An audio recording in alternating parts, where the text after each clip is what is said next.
The next night on Raw is something you need to go out of your way to see. It's March 24th, 1997, and the interview Bret does here is probably the longest in the history of Raw at this point. It's 22 minutes long. Bret apologizes to his fans all over the world for his foul mouth rant the week before. And then he says, he wrote in his book, "Then I took a deep breath thinking, here we go. This is it." And Bret delivered, an amazing promo here. He says he felt that it's the best one he's ever done. And Shawn comes out during it, and they have a very intense shoot style promo that people would talk about for months. And then Bret attacked his knee and put the figure 4 on him around the ring post, which is a pretty innovative spot at the time. Is this the first time you remember seeing the figure 4 around the ring post?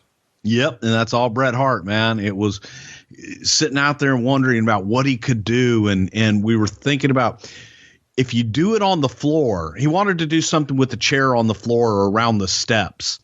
And I said, man, for TV, great. We can cover it, but the audience is not going to be able to see it. And what you wanted to see was Shawn sitting up, writhing in pain.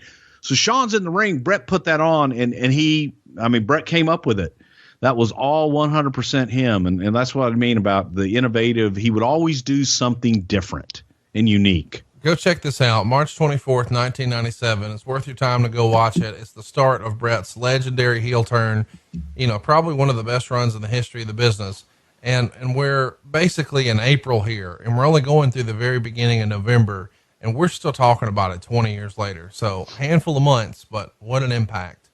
The next night on the 25th in Peoria, they taped Raw for the following week, and this is the one and only singles match between Bret and Rocky Maivia, which we talked about on our Rock show.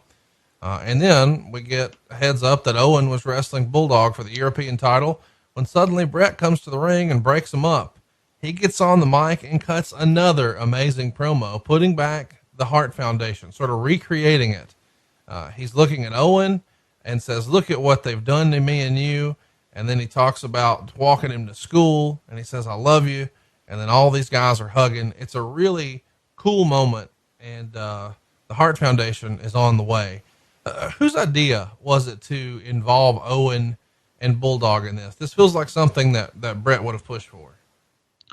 Well, it was a way, obviously their family, they were already, you had the heel thing going on. It was natural, and everybody can relate to it. Like you said, we're talking about it now, and you remember that moment all these many, many years later because you could relate to it. And I think people that have family, man, you fight, you make up, you break up, you make up, and it was heartfelt, and it added, that whole Canadian thing, but this was Bret going out and reconciling with family, and it was real to people. They could relate to it.